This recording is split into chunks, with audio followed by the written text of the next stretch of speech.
सहकार म्हटलं की आपल्या डोळ्यासमोर काय येतं? बहुतेकदा फक्त आर्थिक व्यवहार, बरोबर. पण आज आपण एका अशा व्यक्तीबद्दल बोलणार आहोत ज्यांनी आपलं आयुष्यच माणसांमधील विश्वासावर उभं केलंय. त्यांचं नाव आहे युवराज मुळूक. चला तर मग त्यांच्या या प्रेरणादायी प्रवासाचा आढावा घेऊया. बघा, हे एक साधं वाक्य नाहीये. सहकार म्हणजे केवळ आर्थिक व्यवहार नव्हे, सहकार म्हणजे माणसांमाणसांतील विश्वास.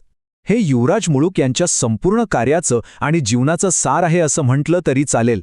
हाच विश्वास त्यांच्या तत्त्वज्ञानाचा खरा पाया आहे. तर आपण त्यांच्या प्रवासातील 5 महत्त्वाचे पैलू पाहणार आहोत.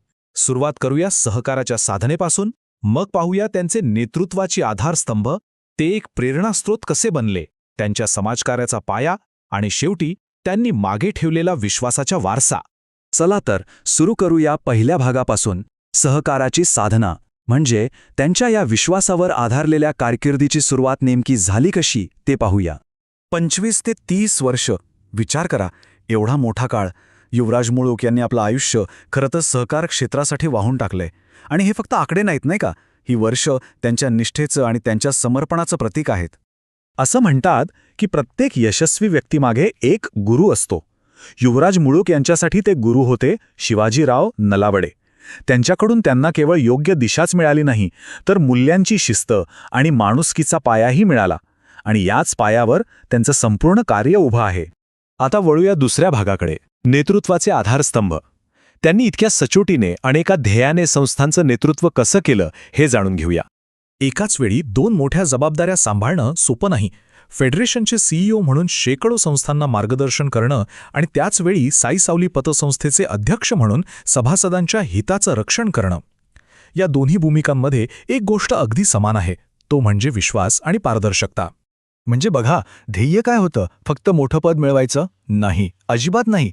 त्यांच्यासाठी ध्येय होतं विश्वासाचं भांडार उभं करणं. आणि हेच तर त्यांच्या नेतृत्वाला इतरांपेक्षा अगदी वेगळं ठरवतं. आता तिसरा भाग आणि खूप महत्त्वाचा, प्रेरणास्रोत. ते केवळ एक नेते नाहीत, तर पुढच्या पिढीसाठी एक प्रेरणास्थान आहेत. कसं तेच जाणून घेऊया. युवराज मुळूक हे फक्त एक पदाधिकारी नाहीयेत, तर ते एक मार्गदर्शक आणि सल्लागार आहेत.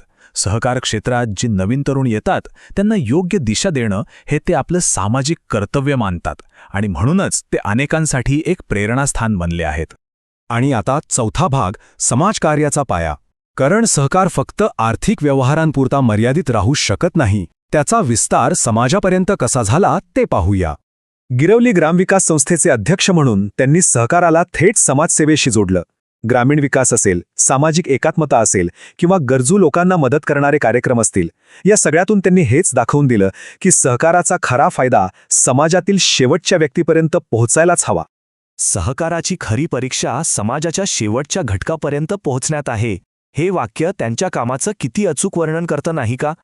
त्यांच्यासाठी सहकार चळवळ ही सर्वसमावेशक आहे, जिथे कुणीही मागे राहता कामा नये. आणि आता आपण आलो आहोत शेवटच्या भागाकडे, विश्वासाचा वारसा. त्यांच्या या संपूर्ण प्रवासाची प्रमुख वैशिष्ट्ये काय आहेत? चला पाहूया. आपण लोकांना त्यांच्या पदावरून, जबाबदाऱ्यांवरून आणि यशावरून ओळखतो.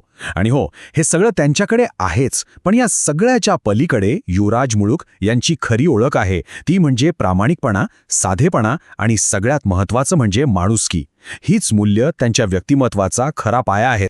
त्यांचा प्रवास हा फक्त त्यांच्या वैयक्तिक यशाचा नाही, तर तो इतरांना प्रेरणा देणारा आहे. त्यांच्या कामामुळे आज अनेक तरुण सहकार क्षेत्राकडे आकर्षित होत आहेत. आणि मला वाटतं हेच त्यांच्या कामाचं खरं यश आहे, पुढची पिढी घडवणं. शेवटी हे नाव युवराज लक्ष्मीबाई महादेव मुळूक हे फक्त एका व्यक्तीचं नाव नाही, तर सहकाराशी नातं जोडणारं आणि माणसांमध्ये विश्वास निर्माण करणारं एक प्रतीक बनलं आहे. हा एक असा वारसा आहे जो अनेकांना नक्कीच प्रेरणा देत राहील.